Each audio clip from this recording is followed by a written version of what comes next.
Hari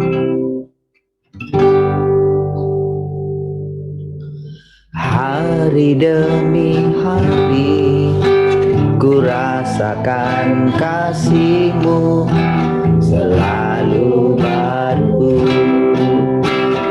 dalam hidupku. Tiada alasan untuk tak memuji-Mu, sebab pekerjaan-Mu nyata di dalam hidupku. Sekali lagi. Hari demi hari ku rasakan kasih-Mu selalu baru di dalam hidupku. Tiada alasan untuk tak memuji-Mu, sebab pekerjaan-Mu nyata dalam hidupku. Ku mau memuji-Mu, Allah yang kudus. Ku mau menyembah-Mu dengan segenap hati. Ku angkat tangan bersyukur buat pekerjaan-Mu. Engkau Allah yang berkuasa, Allah yang berdaulat penuh. Engkau Allah yang memerintah, Engkau Tuhan Allah yang maha kuasa. Hari demi hari, hari demi hari ku rasakan kasih-Mu selalu baru dalam hidupku. Tiada alasan untuk tak memuji-Mu, sebab pekerjaan-Mu nyata dalam hidupku. Ku mau memuji-Mu, Allah yang kudus. Ku mau menyembah-Mu dengan segenap hati. Ku angkat tangan bersyukur buat pekerjaan-Mu.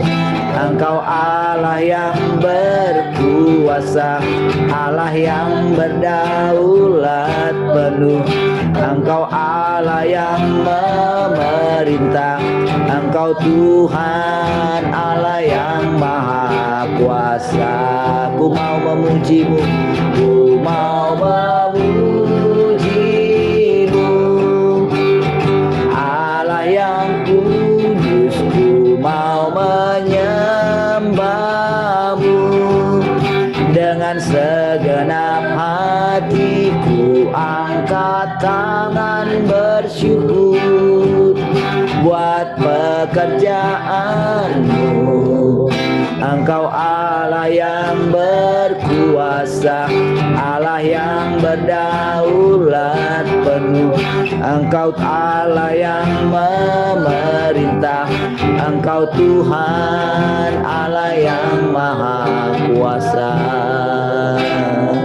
Sekali lagi dari awal.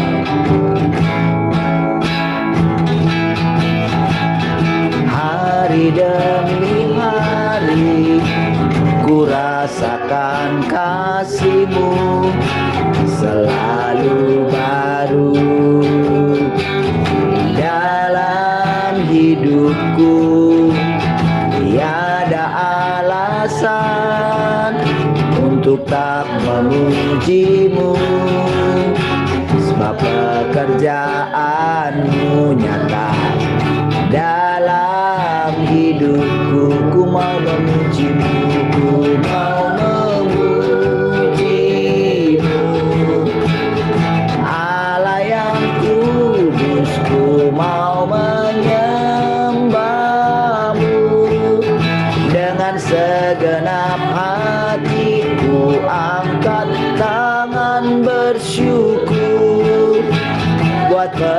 pekerjaanmu. Engkau Allah yang berkuasa, Allah yang berdaulat penuh.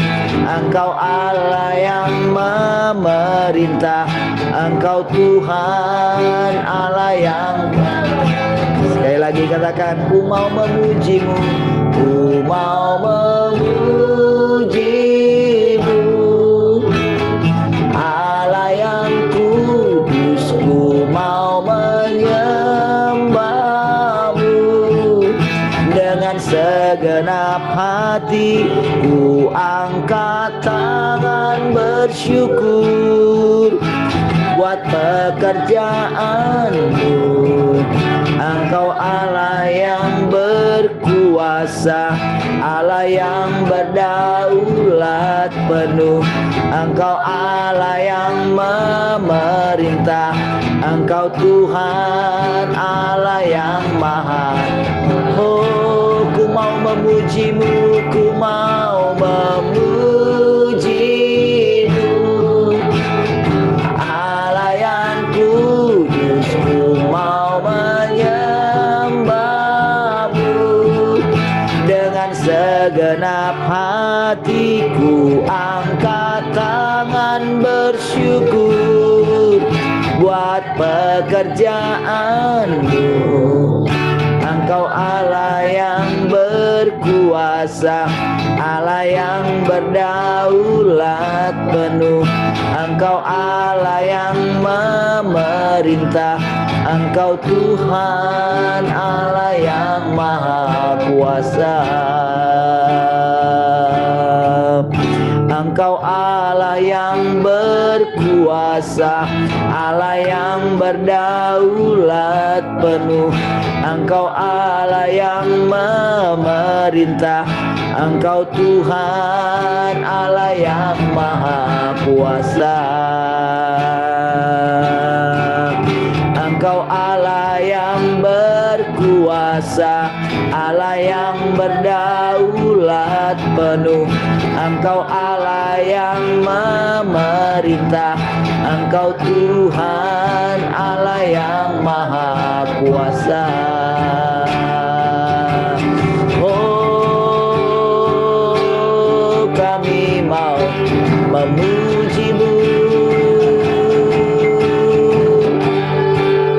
kami mau menyembahmu.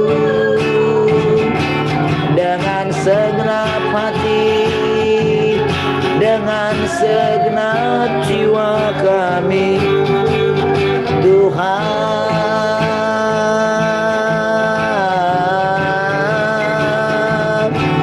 Haleluya,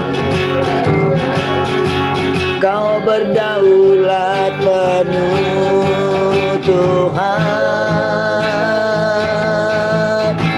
Terima kasih Engkau memerintah atas seluruh hidup kami. Oh, biarlah seluruh alam semesta memujimu, meninggikan Engkau Tuhan. Ku mau memujimu, Allah yang kudus, ku mau menyembahmu. Dengan segenap hati ku angkat tangan bersyukur buat pekerjaanmu. Engkau Allah yang berkuasa, Allah yang berdaulat penuh. Engkau Allah yang memerintah, Engkau Tuhan Allah yang maha. Sekali lagi katakan, ku mau memujimu, Allah yang kudus, ku mau menyembahmu. Dengan segenap hati ku angkat tangan bersyukur buat pekerjaanmu. Engkau Allah yang berkuasa, Allah yang berdaulat penuh. Engkau Allah yang memerintah, Engkau Tuhan Allah yang maha kuasa. Engkau Allah yang berkuasa, Engkau Allah yang berkuasa, Allah yang berdaulat penuh. Engkau Allah yang memerintah, Engkau Tuhan Allah yang maha. Sekali lagi katakan, Engkau Allah yang berkuasa, Engkau Allah yang berkuasa, Allah yang berdaulat penuh. Engkau Allah yang memerintah, Engkau Tuhan Allah yang maha kuasa.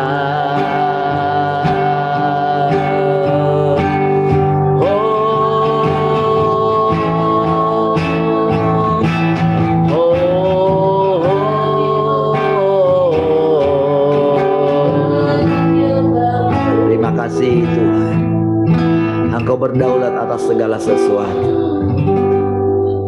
Terima kasih. Biarlah kiranya Engkau memenuhi setiap kehidupan kami pagi hari ini. Dalam persekutuan ini, pikiran dan perasaan kami dipenuhi oleh Engkau ya Tuhan. Engkau berdaulat sepenuhnya atas seluruh pemikiran kami, atas seluruh perasaan kami. Oh, terima kasih Tuhan. Segenap hati, jiwa, pikiran kami, roh kami, pikiran kami menyembah Engkau Tuhan. Kami pusatkan seluruh perhatian kami untuk mendengarkan perkataan-perkataan-Mu. Terpujilah Tuhan untuk selama-lamanya. Mari kita semua yang mengasihi Tuhan sama-sama katakan amin. Baik, puji Tuhan. Haleluya. Shalom semua. Oke, baik. Perhatikan saudara. Kita ke bab 45 sekarang ya. Nah, ada satu itu semalam ya, dia bilang begini ya, jangan takut. Coba itu dari situ sedikit ya. Mana ya tadi ya semalam ya, jangan takut. Oh iya ini, anakku berhati-hatilah, luangkan lebih banyak waktu di hadiratku dan aku akan bertanggung jawab atasmu. Ya, jangan takut. Ini ya, ini agak kemarin saya ini ya, penting ya, kan sini. Jangan takut, keluarkanlah pedang bermata dua. Kenapa harus dikatakan jangan takut? Karena pedang yang akan kita keluarkan itu pedang bermata dua. Karena kita gitu loh, pasti kita duluan gitu loh. Makanya kadang kita ragu mengeluarkan pedangnya Tuhan ini gitu. Ya, kita ragu mengeluarkan karena apa? Pasti kita kena duluan, nggak mungkin enggak gitu. Jadi itu sebabnya dikatakan jangan takut. Ya.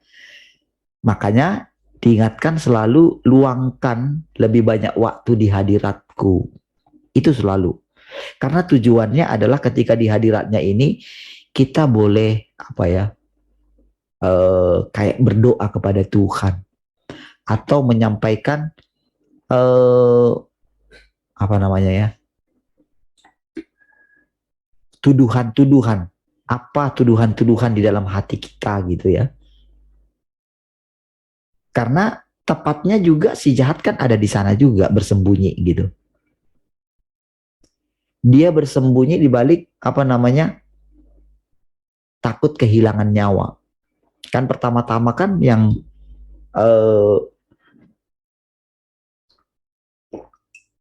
yang terjadi setelah manusia berdosa itu kan adalah takut bertemu dengan Allah. Gitu, takut bertemu. Dia dengar sih ini ya, derap langkah Tuhan katanya kan. Tapi dia takut bertemu, dia sembunyi gitu. Aku dengar sih katanya. Sementara di situ kita lihat dari pihak Tuhan seolah-olah tidak terjadi apa-apa. Dari pihak Tuhan tidak terjadi apa-apa. Dia datang seperti biasa. Dan dia memanggil Adam seperti biasa. Itulah yang dicatat di dalam Alkitab dengan jelas gitu. Kan untuk kita benar-benar mengetahui keadaannya seperti itu adalah dari Tuhan sendiri sebetulnya, lebih tepatnya. Bukan dari kita baca Alkitab, lalu Alkitab itu menjelaskan kepada kita. Karena kan pemikiran kita kan terbatas ya. Atau demikian juga dengan Musa. Kan Musa itu kan menceritakan itu apa yang dia rasakan pada waktu itu, itulah yang ditulisnya. Itu yang dia buat menjadi cerita gitu dalam Alkitab. Oke. Namun ketika itu disahkan gitu, maka itu menjadi kitab. Apalagi ketika dikatakan itu kitab suci. Saudara, proses sebuah kitab menjadi kitab suci, saudara, menjadi makin lama makin sah, karena banyak orang yang mengakuinya. Coba saudara lihat, saudara, misalnya kitab yang lain dari agama seberang gitu. Kalau kita lihat sebetulnya banyak sekali cacatnya gitu. Itu makanya sering sekali ini gitu. Bahkan istilahnya yang mereka ikuti itu boleh dikatakan melakukan hal-hal yang itu jauh lah dari seorang nabi gitu. Kalau kita ini kan ya, kalau kita ikuti memang seperti itu keadaannya. Tapi pada akhirnya karena memang sudah meninggikan yang mereka ikuti, maka apapun yang dia lakukan itu benar gitu. Apapun yang dia lakukan dianggap benar. Makanya termasuk para keturunannya yang dikatakan Habib. Jadi kalau dikatakan Habib itu mau gimana pun dia jangan menjamah orang yang diurapi Tuhan. Nah, kira-kira begitu. Itu keturunan Nabi kan gitu. Sampai seperti itu, saudara. Jadi walaupun salah, apapun itu tetap karena keturunan Nabi. Nah, seperti itu juga pembuatan patung. Menjadikan patung menjadi berhala, kan demikian prosesnya. Mereka tahbiskan loh. Mereka buat itu menjadi suci. Kemarin kan baru dimandikan katanya patung besar yang di mana itu, Candi Mendut ya. Patung Buddha besar yang tidur itu gitu kan. Nah, mereka melakukan ritual-ritual. Jadi kalau ada yang menajiskan itu karena diatur dalam undang-undang, maka orang itu bisa dihukum. Jadi walaupun misalnya, oh itu kan berhala, jadi ada yang ini misalnya menghancurkannya atau gimana, wah itu berurusan dengan hukum gitu, karena sudah ada hukumnya. Nah, sama dengan sekarang. Jadi kalau misalnya misalnya dia dari seberang itu dulu ya, terus jadi inilah murtadin lah ceritanya. Lalu dia berkuar-kuar itu salah semua. Itu saudara bukan seperti itu lagi cara Allah gitu. Karena menurut Allah di situ ada juga orang-orang yang tulus. Ada juga gandum di sana, kira-kira begitu. Ya. Nah, jadi saudara, Itu prosesnya ya, ketika ceritanya seperti itu tadi, Adam tadi itu. Ya, jadi untuk mengetahui jelasnya keadaan pada waktu itu, kita mesti tahu dan yakin Tuhan bisa menjelaskan kepada kita. Jadi mesti melampaui, kita sedang masuk ke zamannya itu. Jadi bukan lagi sekedar kita baca, oh keadaannya kayak gini. Apalagi kalau membahas pakai, oh ini bahasa aslinya seperti itu. Pokoknya kalau Tuhan mau jelaskan, harus seperti ini. Itu kan berarti kan pakai pikiran kita kan. Kita kan sedang memaksa Tuhan untuk mengikuti itu kan. Seperti itulah para ahli Taurat mencoba memegang hukum Sabat yang kemarin kita pelajari. Terus masalah mereka itu mengambil gandum, memetik gandum yang bukan milik mereka gitu. Kalian sudah permisi enggak? Makanya Tuhan kasih perumpamaan. Bukan perumpamaan ya, menceritakan kisah yang ada ketika Daud mengambil roti dari rumah persembahan gitu. Dari rumah ini ya, dari bait suci gitu. Mereka makan, padahal itu nggak boleh mereka makan. Itu miliknya imam gitu. Harus imam yang boleh makannya. Itu sudah ditetapkan soalnya. Berarti sebelumnya itu nggak boleh orang nyentuh-nyentuh itu gitu. Tapi Tuhan mengatakan yang lain. Ketika mereka mempertentangkan Yesus menyembuhkan orang pada hari Sabat, dia kasih perumpamaan. Coba nih, jujur ya katanya. Kalau sapi kalian atau ternak kalian jatuh ke paret gitu, atau ke lubang terjepit di sana, karena itu Sabat, coba kalian selamatkan enggak? Kalian kan pasti pikirkan, kalau di situ nanti mati, maka kalau mati kalian rugi kan? Maka kalian cepat tolong kan? Pasti kan? Mereka nggak jawab sih. Diam-diam, iya sih. Terus yang di sini manusia loh. Lebih dari ini, nilainya itu lebih tinggi dari binatang loh. Coba lihat hati kalian. Betapa kalian sudah pakai Taurat itu. Kalian munafik loh. Tuhan bilang seperti itu. Makanya Tuhan bilang, jadi boleh berbuat baik pada hari Sabat. Kan sebetulnya kan manusia kan yang membuat jadi kaku kan? Manusia itu kan. Ketika Tuhan bilang, jangan menambah-nambah. Jangan menambah atau mengurangi katanya kan. Di situ kan pikiran kita itu padahal kalau di situ ceritanya Tuhan kan seperti menambahi kan. Kan nggak ada diceritakan. Kalau ada diceritakan di situ di dalam Taurat, mungkin mereka pasti tahu. Tapi mereka itu tidak mengikuti ada hukum hati nurani. Mereka hanya terus menyanjung perkataan-perkataan yang kecil ini. Padahal Allah itu kan tidak bisa dibatasi oleh Taurat, oleh Alkitab. Ada banyak kisah-kisah di mana kita boleh langsung tanya kepada Tuhan. Nah, karena Tuhan itu nggak kelihatan, karena si iblis pun bisa menyamar, itu kan pernyataan dalam Alkitab.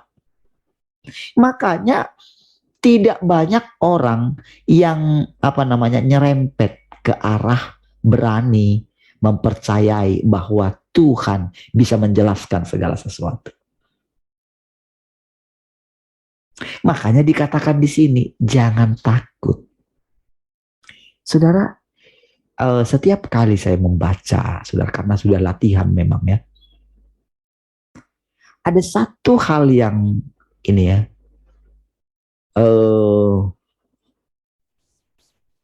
kita boleh lihat di dalam diri kita apakah Tuhan itu berdaulat penuh atas hidup kita.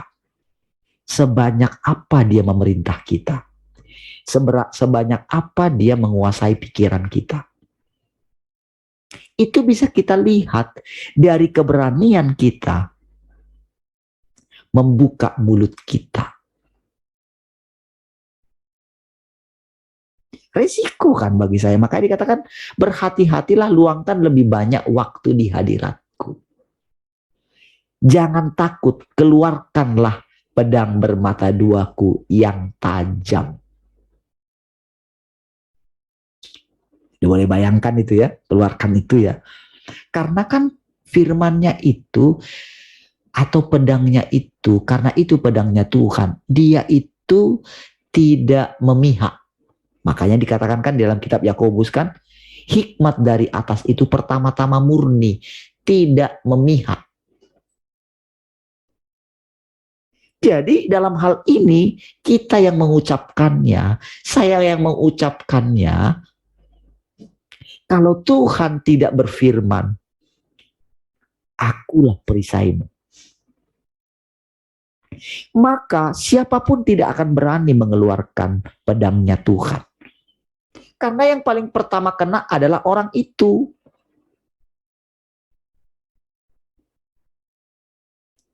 Makanya dikatakan jangan takut, keluarkanlah pedangku. Pedang bermata duaku yang tajam.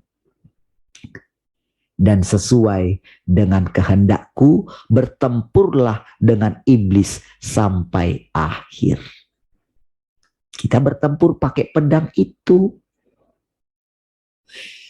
Iblisnya bukan di luar. Selama ini pandangan kita iblisnya di luar. Iblisnya tepat ada di dalam kita. Menyusup dalam pikiran kita, menyusup dalam perasaan kita, atau melalui ajaran-ajaran turun-temurun.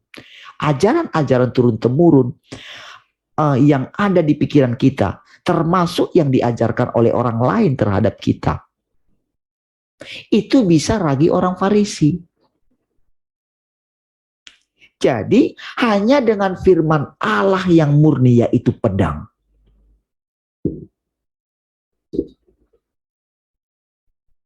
itu melebihi. Jadi pedang ini itu kan menghakimi gitu.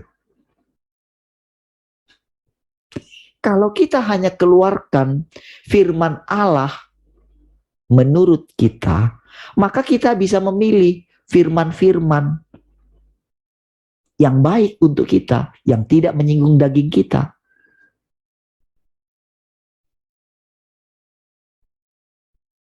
Tetapi kalau dikatakan pedang bermata duaku, oh, dibutuhkan keberanian untuk mengangkatnya. Dan inilah yang sedang terjadi di akhir zaman. Inilah yang sedang terjadi.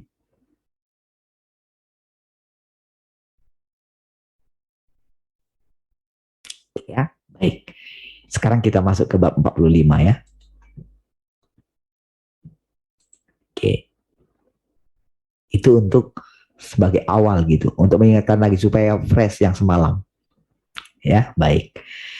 Engkau menghakimi saudara-saudarimu secara terang-terangan, seakan-akan hal itu bukan apa-apa. Nah, berarti kan dalam hal ini kan siapa saja di antara kita bisa menghakimi, termasuk saya.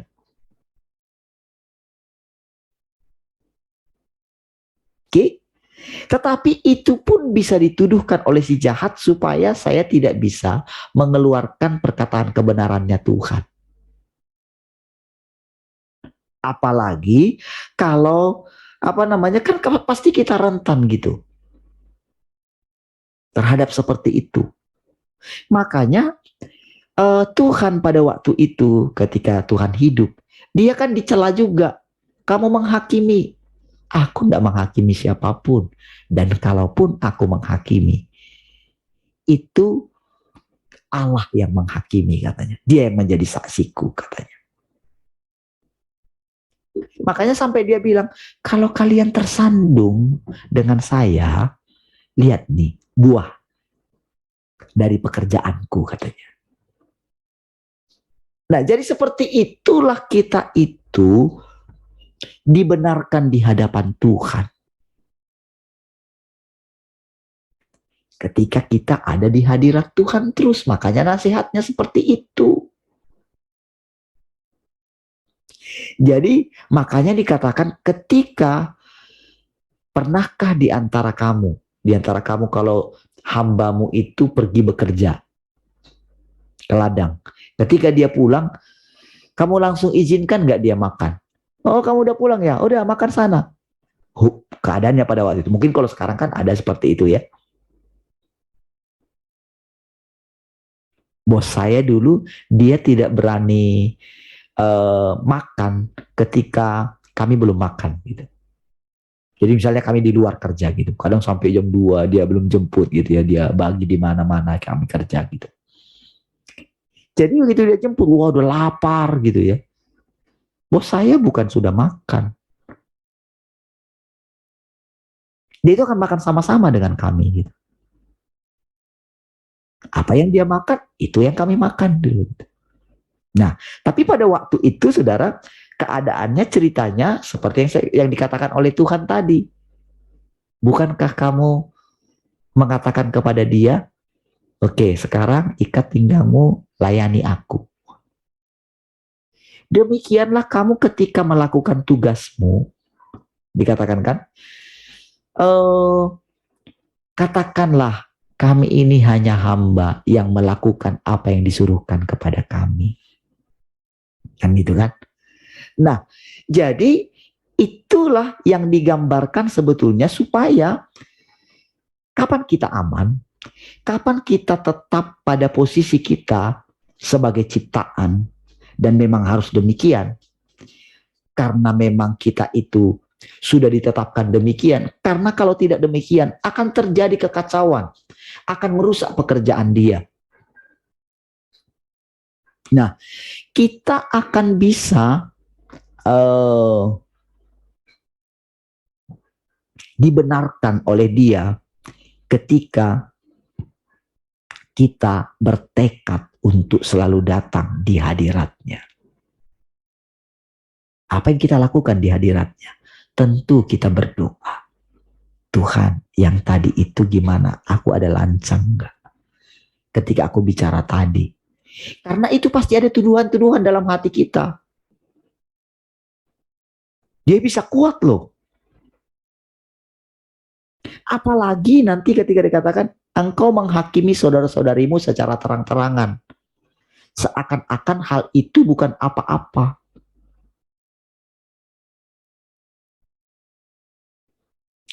Engkau benar-benar tidak mampu membedakan yang baik dan yang jahat.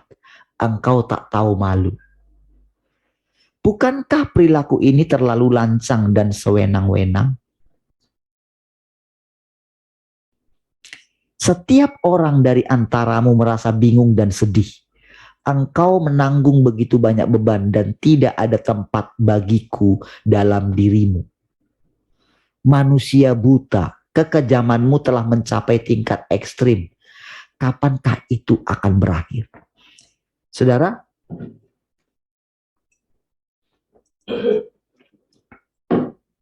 karena memang dia yang mengatakan dia itu mau berinkarnasi dalam kita, kadang-kadang atau mungkin lebih seringnya kita menganggap bahwa segala sesuatu yang kita lakukan adalah Tuhan. Disitulah godaannya, disitulah masalahnya. Padahal dari perkataan itu, dia itu sedang menguji. Dia perhatikan selalu gitu. Ini orang ini sudah lancang nggak? Ketika aku gunakan dia tadi, bagaimana perasaan dia? Seperti itu semua. Jadi orang-orang yang punya, yang diberikan karunia lebih, misalnya jadi pemimpin, jadi gembala, punya karunia kesembuhan atau punya urapan. Oke? Nah, jadi dia itu memakai ayat firman Tuhan. Jangan mengusik hamba Tuhan yang diurapi. Jadi ketika ada orang yang berbeda pemikiran dengan dia, maka dia itu akan merasa tersaingi. Tetapi karena dia posisinya sebagai pemimpin, maka si jahat itu rentan menipu dia gitu. Sehingga orang ini tidak bisa melihat Tuhan di dalam orang yang paling hina.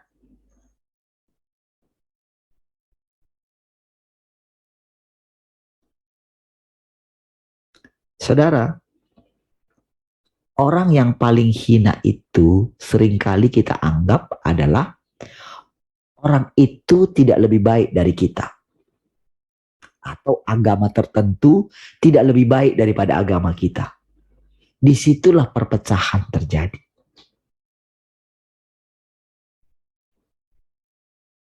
Menganggap diri lebih benar gitu. Jadi disitulah saudara, kalau dikatakan manusia buta, kekejamanmu telah mencapai tingkat ekstrim. Kapankah itu akan berakhir? Jadi kita mesti bisa membedakan gitu. Kita mesti berjaga-jaga apakah setiap pemikiran, perkataan, apakah tepat pada waktunya kita keluarkan. Atau haruskah kita omongkan? Ya. Berulang kali aku berbicara kepada engkau semua dari hatiku. Dan aku memberikan segala yang kumiliki kepadamu. Tetapi engkau semua sangat kejam dan tidak memiliki kemanusiaan sedikit pun. Ini benar-benar sulit dipahami. Saudara, ketika dia bicara ini saudara, Tuhan itu semua sejarah manusia itu segar sekali dalam ingatannya. Dia bukan seperti kita, semakin tua gampang melupakan segala sesuatu. Dia itu fresh, tanpa bug, gitu, tanpa tanpa virus yang membuat laptop kita jadi hang gitu. Sering sekali saudara, makin tua pikiran kita karena terlalu banyak ini saudara, kotoran-kotoran gitu. Maka makin tua dia makin gampang lupa. Tapi Tuhan tidak seperti itu, fresh, segar sekali pemikirannya. Makanya ketika dia mengatakan sesuatu, mengatakan seperti ini saudara, itu dia seperti bicara kepada seluruh generasi. Kalau dikatakan manusia, siapapun yang namanya manusia, yang hati nuraninya belum dicap oleh si jahat. Jadi arti yang sesungguhnya daripada tanda itu adalah hati nuraninya sudah dicap, dimeterai. Apalagi ketika difirmankan Tuhan. Saudara, sampai taraf tertentu Yudas itu masih diizinkan. Tetapi begitu Tuhan katakan, pergilah, lakukanlah apa yang ada dalam hatimu. Wow, langsung iblis merasuk katanya kan, ayatnya bilang begitu kan, jelas sekali. Sedikit pun tak ada malunya. Bayangkan dia mencium gurunya. Dia bilang sama orang yang menangkapnya, siapa yang kucium, itulah dia. Lagian juga pada waktu itu kan malam ya. Mungkin mereka berpikir, siapa tahu Yesus berubah rupa. Itu pikirannya Yudas mungkin kan. Makanya dia ikut tangkap. Siapa tahu nanti dia berubah rupa.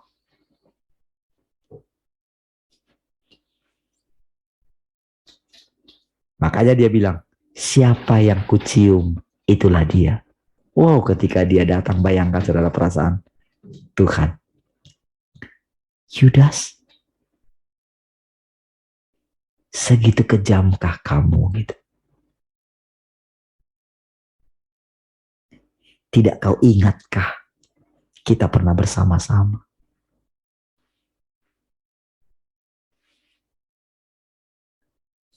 Apa yang jahat kulakukan terhadapmu? Bahkan mungkin aku gak pernah menyinggung engkau seperti aku menyinggung Petrus.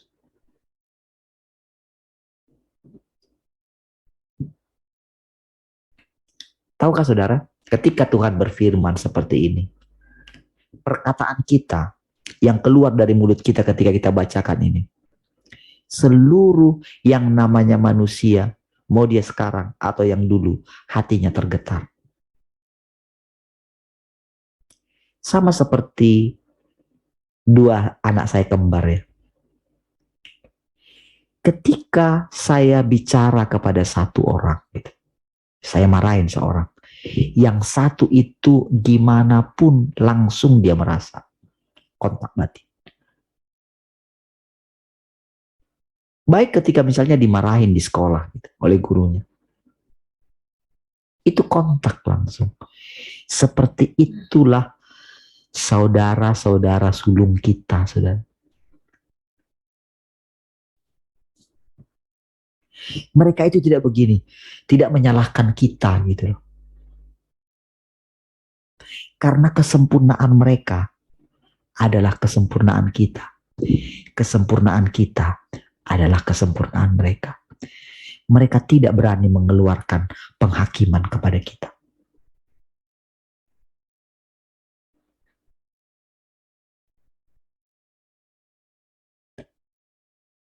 Makanya saudara, ketika kita punya sesuatu yang lain di alam roh, yang tidak sesuai dengan hati Tuhan, yang ada mereka menyingkir dari kita. Kalau mereka menyingkir, kalau kita tidak sadar, kalau kita tidak datang kepada Tuhan sesering mungkin, itulah yang dikhawatirkan Tuhan.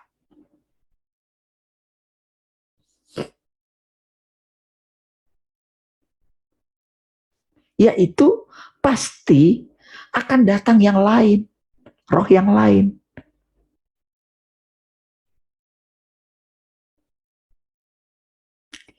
Ada banyak hal saudara, kita tidak tahu tentang diri kita, tentang kelicikan kita, tentang kejahatan kita secara pribadi.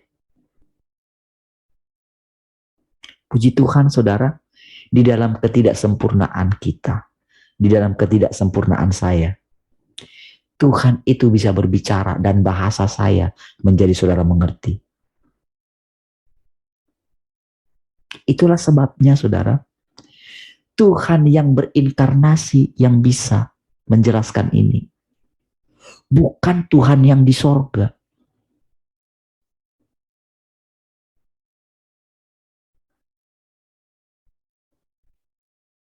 Tuhan yang berinkarnasi maksudnya yang di mana dia itu via manusia.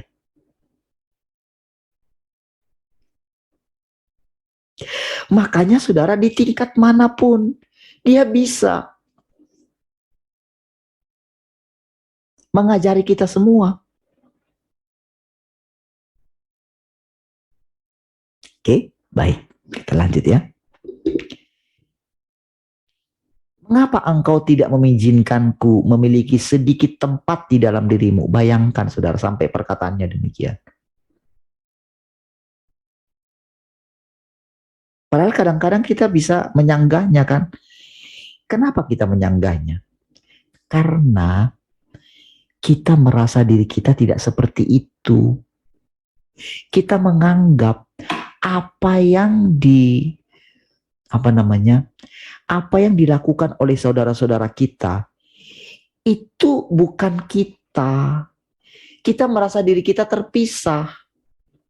Tetapi orang-orang bijaksana itu saudara, orang-orang yang sudah melewati perjalanan yang panjang.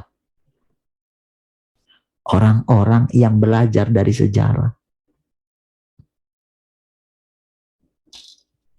Saudara, kehidupan para orang kudus itu kita baca setiap hari. Karena ada Alkitab, kita baca terus. Kita pastikan mengulang-ulang segala peristiwa itu. Bayangkan saudara, ketika kita terus mengulang-ulang perkataan itu dan didengarkan di alam roh. Padahal mereka tidak seperti itu lagi kan?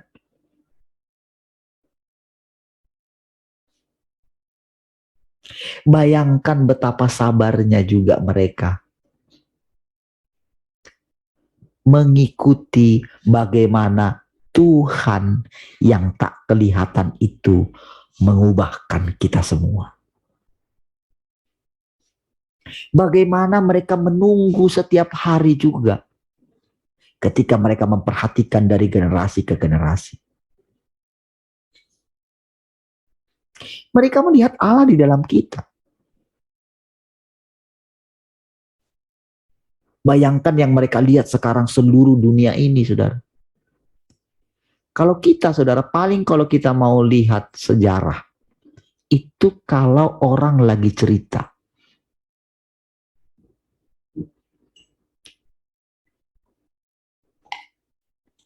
Saudara,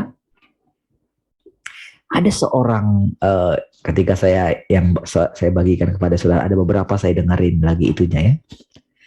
Karena dia memang merasa bagaimana dia itu ditekan, diintimidasi dan lain sebagainya. Sampai dia bilang, orang pintar itu justru disingkirkan di bangsa ini kan. Makanya dia sangat paham gitu. Jadi kalau ada misalnya kayak generasi milenial, dibilang dia kalau langsung cemen gitu, kalian ini generasi milenial terlalu cemen, masa cuman gitu aja langsung kalian KO katanya gitu. Dia cerita begini, ada satu yang dia yang dia sangat kagum gitu. Siapa namanya tokohnya gitu, John siapa gitu. Dia itu pertama kali, dia bukan ahlinya gitu, namun dari penelitian dia itu gini, ternyata para peneliti itu sama, saudara. Jadi mereka sadar setiap kali ada masalah pasti ada jalan keluarnya. Lalu mereka menemukan jalan keluar ketika mereka merenung. Kemarin dia cerita gitu, waktu itu kemarin ban saya lagi bocor gitu, tiba-tiba saya merenungkan begini, oh jangan-jangan begini. Dia coba teliti, benar gitu. Nah, jadi si John ini dia bilang gini, dia pada waktu itu bilang bahwa waktu itu penyakit kolera gitu. Pada waktu itu para ilmuwan yang di bidangnya itu mengatakan bahwa virusnya itu di udara. Dari udara gitu. Namun dia mengatakan tidak, karena dia menemukan bahwa virus itu berasal dari karena air sumur sangat dekat dengan toilet pada waktu itu. Ya di situ, jadi dari situ ininya penyebarannya gitu. Wow, itu sampai dia itu dibungkam. Sampai matinya dia dihina. Sampai matinya. Sampai pada suatu saat orang yang menghina dia membuka catatan harian daripada si John itu, lalu mengumumkan bahwa kolera seperti hasil penemuannya. Penemuan si John itu. Bayangkan orangnya sudah mati.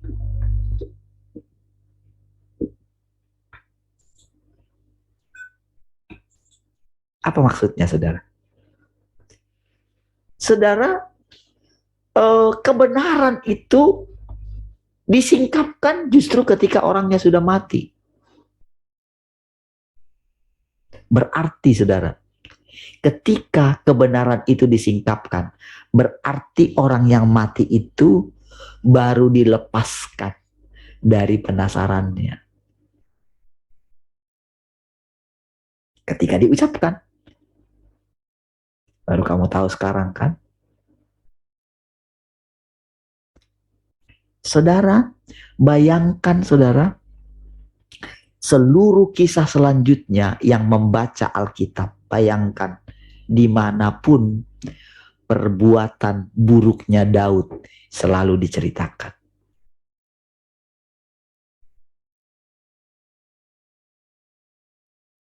Diceritakan di mana-mana kan?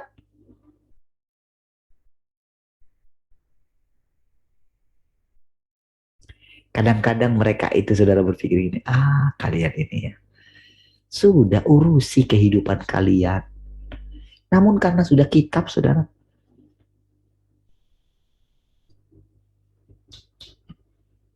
jadi ketika Tuhan Yesus hidup, dia ceritakan yang sebenarnya. Itu saudara, alamnya mereka itu terbuka. Karena ada orang yang menceritakan tentang apa yang Tuhan nyatakan. Makanya dikatakan di awal tadi, jangan takut mengeluarkan pedangku. Karena pedang itu membawa, menyingkapkan segala sesuatu. Termasuk kelicikan hati kita. Harus berkali-kali diucapkan, saudara. Saudara, kenapa sampai diucapkan berulang-ulang datang ke hadiratku, datang ke hadiratku, datang ke hadiratku, datang ke hadiratku, datang ke hadiratku, berhati-hatilah. Apalagi ketika dikatakan di sini lagi, saudara.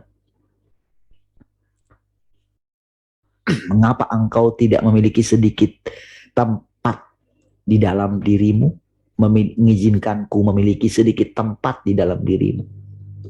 Padahal mungkin sudah kita katakan, Tuhan, anggaplah rumah ini seperti rumahmu sendiri. Tapi sering kita masih membatas-batasi Tuhan. Toh. Ternyata Tuhan tidak ada dalam diri kita kan. Oke. Bagaimana mungkin aku bisa membahayakan engkau semua? Engkau tidak boleh terus bersikap seperti ini. Hariku memang sudah dekat.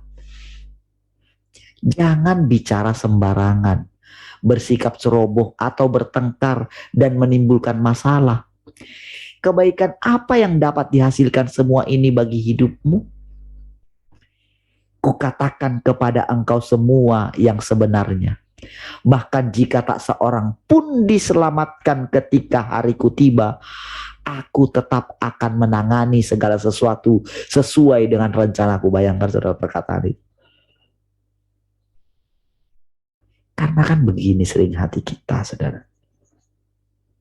Kita menjadi kecewa karena nggak ada orang yang benar-benar sungguh-sungguh yang kita lihat dengan mata kepala kita ini. Selalu kita temukan celahnya.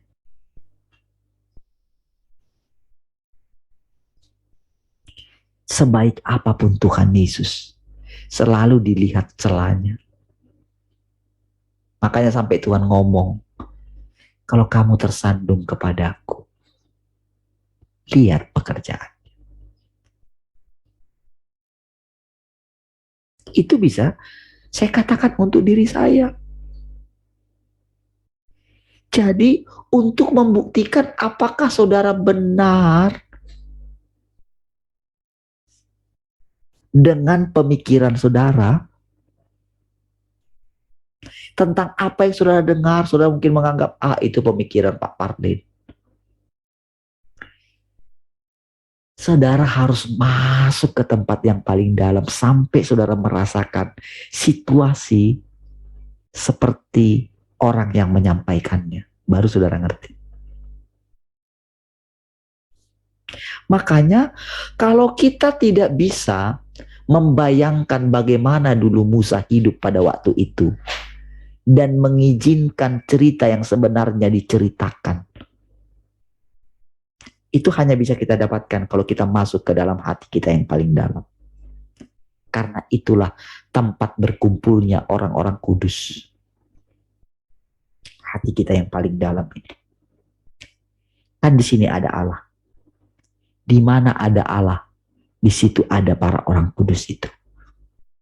Engkau tidak akan keluar dari sana, katanya. Jadi mereka bisa menceritakan semuanya. Kisah mereka, pemikiran mereka pada situasi ini. Apa yang kamu baca semua di situ? Ceritanya begini. Iya. Makanya dikatakan berbahagia orang yang suci hatinya.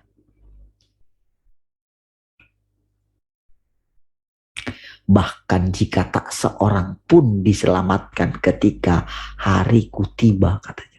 Coba. Aku tetap akan menangani segala sesuatu sesuai dengan rencanaku. Waduh.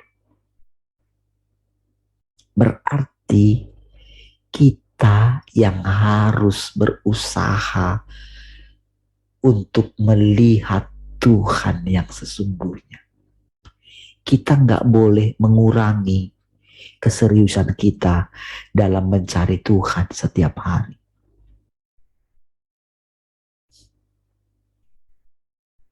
Kalau nggak, kita ketinggalan jauh. Kita pikir kita masih in dengan Tuhan. Ternyata kita sudah di luar Tuhan.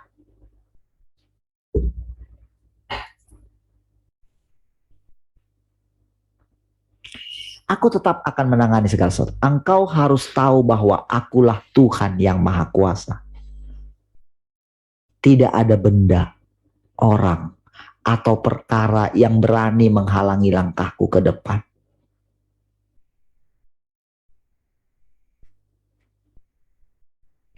Engkau Allah yang berkuasa. Engkau Allah yang berdaulat. Engkau Allah yang memerintah. Tadinya sudah saya, ini diulang-ulang terus gitu ya. Nadanya juga sama. Dari Ku Mau Memuji gimana nadanya? Ku dengan yang kudus, ku mau menyembahmu. Dengan segenap hati, ku angkat tangan bersyukur. Engkau Allah yang berkuasa. Allah yang berdaulat. Engkau Allah yang memerintah. Engkau Tuhan Allah yang Maha Kuasa. Saudara, ketika kita sadar segala sesuatu itu dari Tuhan, disitulah perkataan-perkataan dari lagu itu atau nada-nadanya Tuhan hidupkan. Ketika belum kita nyanyikan, saudara, itu rasanya kita pikir karena itu kayaknya gimana gitu. Tapi begitu kita nyanyikan berulang-ulang, sejelek apapun nadanya, Tuhan bisa hidupkan.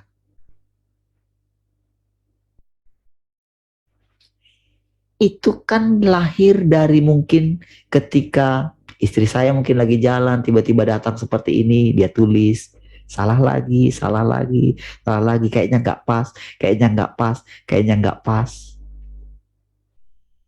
Saya bilang gini, ayo kita nyanyiin. Malam-malam kami nyanyiin sama-sama.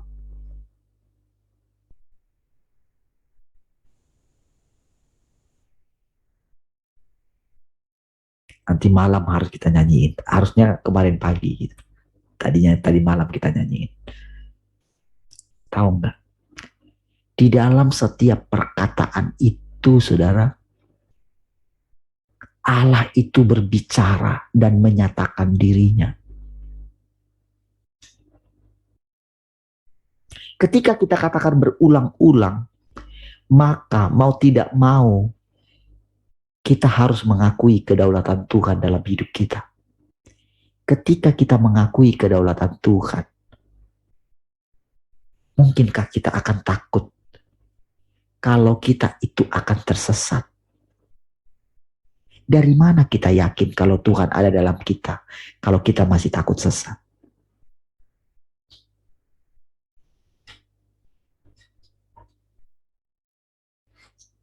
Makanya sampai dia bilang, masakan aku gak ada tempat sedikit pun di dalam hatimu, katanya.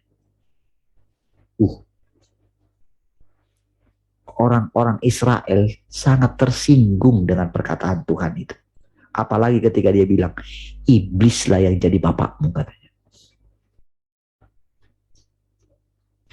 Apakah kita mau mengatakan kita lebih baik daripada ahli Taurat itu? Daripada orang Farisi itu? Jangan dulu, saudara. Kita karena belum pernah di posisi jadi orang Farisi. Karena untuk menjadi orang Farisi, saudara mesti berjuang dengan sekuat tenaga menjadi orang paling kudus sedunia. Dan harus membaca kitab Taurat itu berulang-ulang. Sampai tahu detail-detailnya gitu. Sampai pemikiran mereka itu. Jadi tahukah saudara? Ini juga kan kondisinya ketika mereka menemukan rahasia di dalam Taurat itu, saudara, sehingga itu plek-plek gitu. Sehingga mereka itu tanpa sadar dikuasai oleh kefasihan mereka. Seandainya para hamba Tuhan besar tidak, seandainya mereka melupakan seluruh jabatan mereka, seandainya mereka melupakan semua segala keberhasilan mereka, tentu mereka bisa berjumpa dengan Tuhan. Seandainya mereka diizinkan seperti Paulus menjadi manusia celaka, dia katakan tentu mereka akan menemukan kebenaran ini. Tetapi mereka tidak mau. Mereka tetap dalam status quo gitu.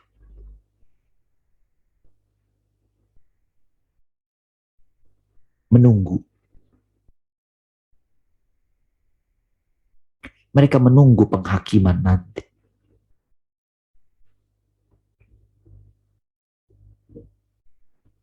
Mereka tidak mau menjual. Tetapi itu pun, saudara, ketika kita dipilih, ketika Musa dipilih, dia nggak bisa nyaman di istana, saudara. Bayangin, saudara. Nggak bisa nyaman. Dan dia pun nggak tahu, saudara, kenapa dia itu nggak bisa nyaman di sana.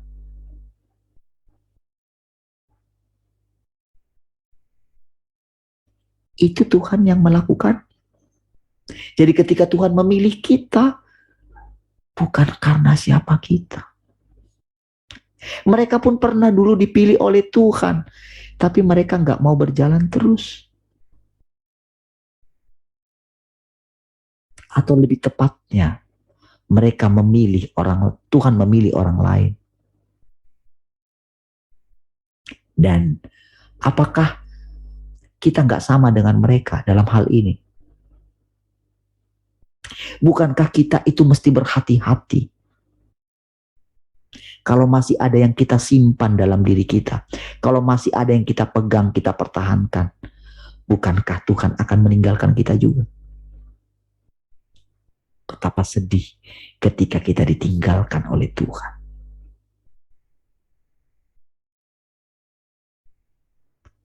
Jadi Tuhan membuat itu semua. Jadi setiap perkataannya, saudara, kalau kita tidak perhatikan dengan teliti, kalau kita menganggap, itu sudah didengar kemarin itu,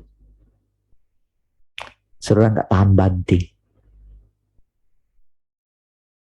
Ketika diucapkan berulang-ulang, ketika saya ngomong terus berulang-ulang, ini kayaknya ngomong itu terus gitu. Tahu nggak?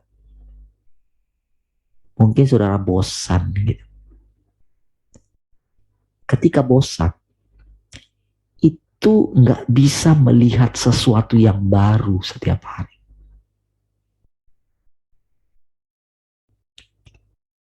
Lihat. Tidak ada benda, orang, atau perkara yang berani menghalangi langkahku ke depan. Engkau semua seharusnya tidak berpikir bahwa aku tidak punya cara untuk melaksanakan kehendakku tanpa dirimu.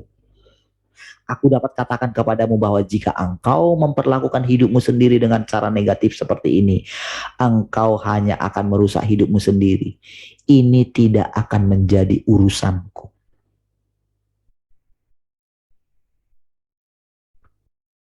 Ini benar-benar perkataan ini masing-masing kepada pribadi lepas pribadi kita.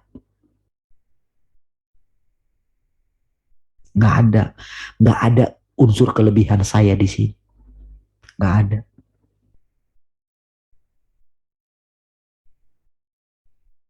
Kalau Tuhan pernah berikhtiar ingin membunuh Musa, berarti siapapun yang ada di sini suatu saat bisa mengalami hal yang sama, di mana Tuhan berikhtiar ingin membunuh kita.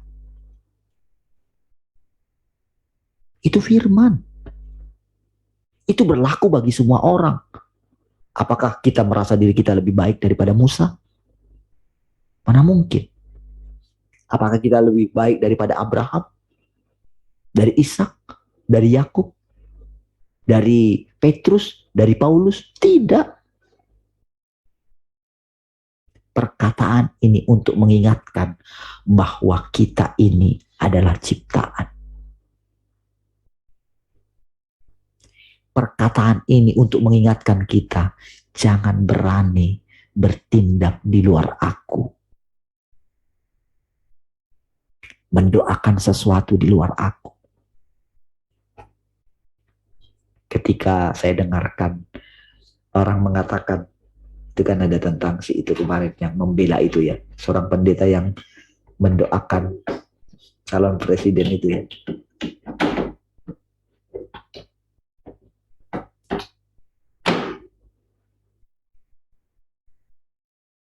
Oh, itu hanya didoakan saja.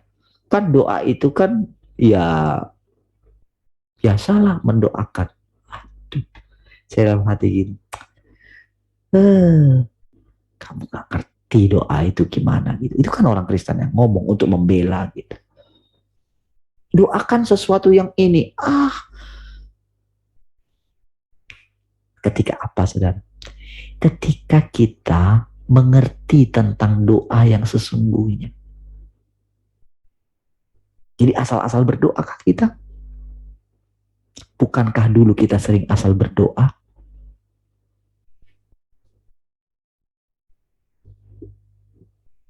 Berarti betapa seriusnya kita harus duduk di kaki Tuhan.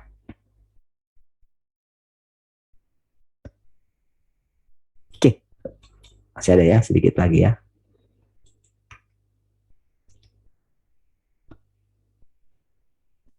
Pekerjaan Roh Kudus telah berkembang sampai tahap tertentu dan kesaksian telah mencapai puncaknya.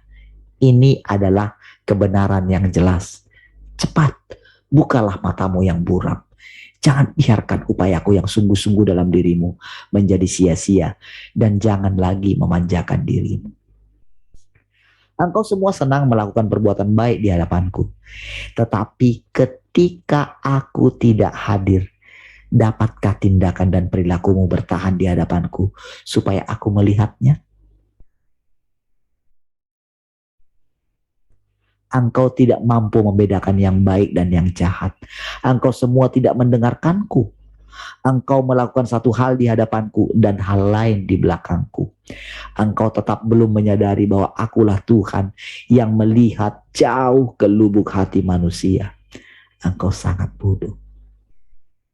Yang iya, saudara, berkali-kali, saudara. Itu langsung di dalam, saudara. Langsung berhubungan dengan yang sulit sekali kita tinggalkan.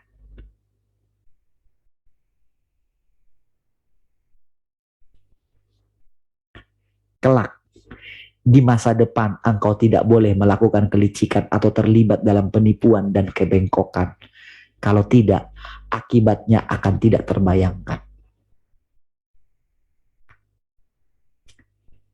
Saudara, kalau Tuhan tidak mengizinkan kita mengalami akibat yang tidak terbayangkan itu, saudara, kita belum mengerti Tuhan yang sesungguhnya. Tetapi Dia akan izinkan kita mengalami kecerobohan kita, mengalami akibat daripada kecerobohan kita. Dia akan izinkan. Supaya kita punya gambaran apa yang akan terjadi di depan. Saya berulang-ulang kali katakan, saudara, kita belum pernah mencapai umur 70 tahun, umur 80 tahun. Bahkan kita belum melewati 3,5 tahun ini. Kita nggak tahu setelah kita melewati 3,5 tahun ini apa lagi. Kita nggak tahu. Kita nggak tahu apakah tahun depan kita masih bersama-sama. Kita nggak tahu.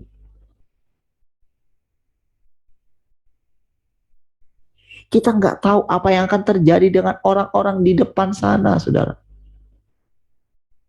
Oh, saudara, ada perkembangan yang baru dengan penyebaran virus yang kemarin, saudara. Wah, itu ada kengerian di depan, saudara.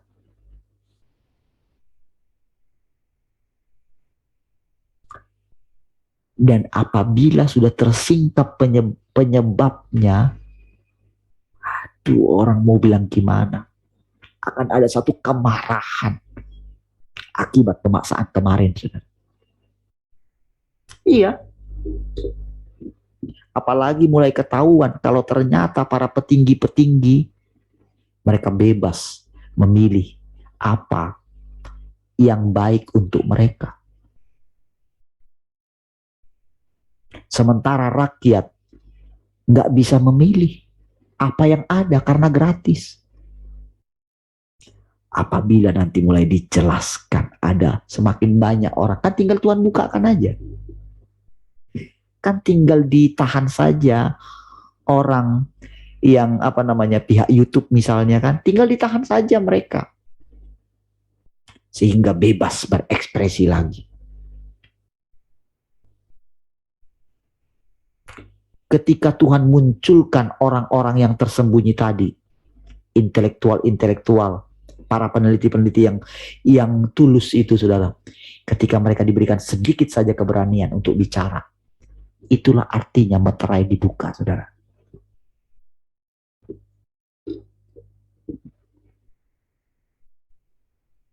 Jadi begitu itu dibuka, semua orang jadi tahu.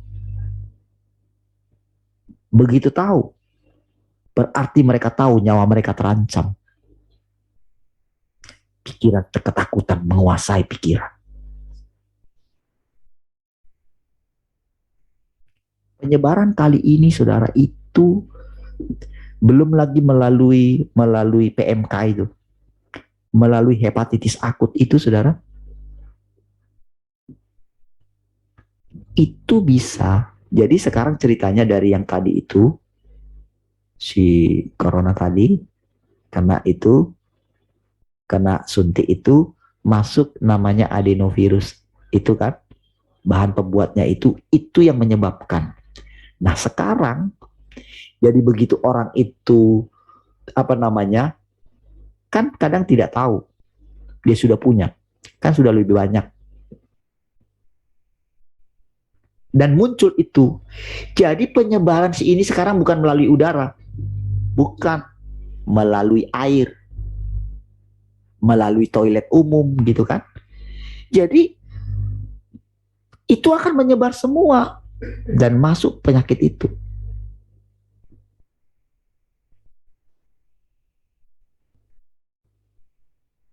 Makanya kemarin dibilang kan, cek, ASI-nya dicek. Makanya banyak yang kena, anak-anak kecil sampai bayi kena.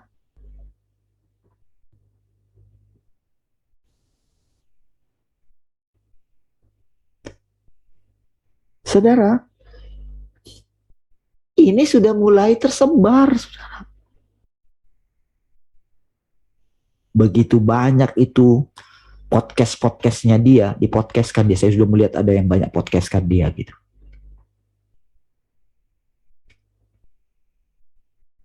Apa yang akan terjadi ke depan? Gak ada lagi tempat yang aman. Gak ada lagi tempat yang steril. Dan karena pemerintah merasa bertugas untuk menyelamatkan nyawa, pasti mereka akan melakukan pemaksaan yang lebih ketat. Apa yang akan terjadi? Itu di depan mata kita semua.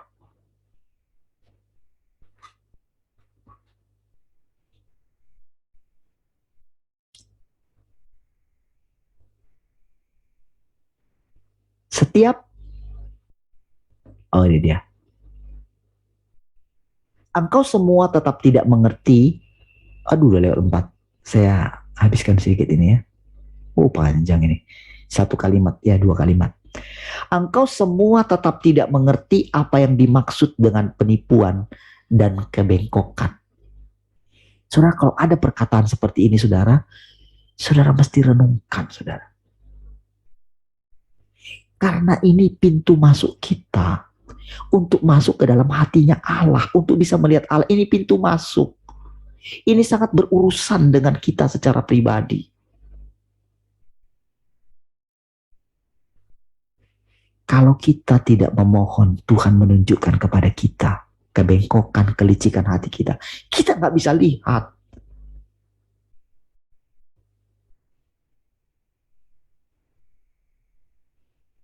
Setiap tindakan atau perilaku yang kau sembunyikan dariku yang tidak dapat kau tunjukkan secara terang-terangan adalah penipuan dan kebengkokan. Dengan pakai masker. Ketika dia bilang itu membuat dia makin tampan katanya. Cobalah dengan pakai masker, kan kita nggak kenal orang kan. Bener nggak? Kadang-kadang kita takut kan nyapa orang kan. Karena pakai masker. Apalagi pakai semua lagi penutup.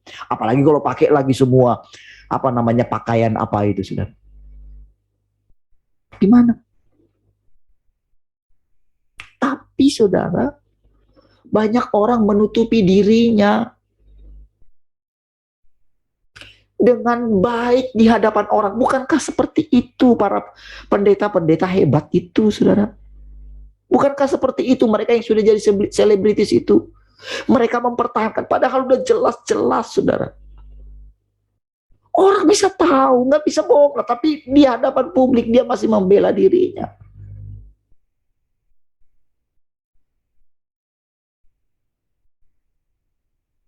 Seperti itu, saudara. Sekarang engkau harus mengerti hal ini. Jika engkau terlibat dalam penipuan dan kebengkokan di masa depan, jangan pura-pura tidak mengerti. Jika engkau berpura-pura tidak mengerti, engkau sedang dengan sengaja berbuat salah.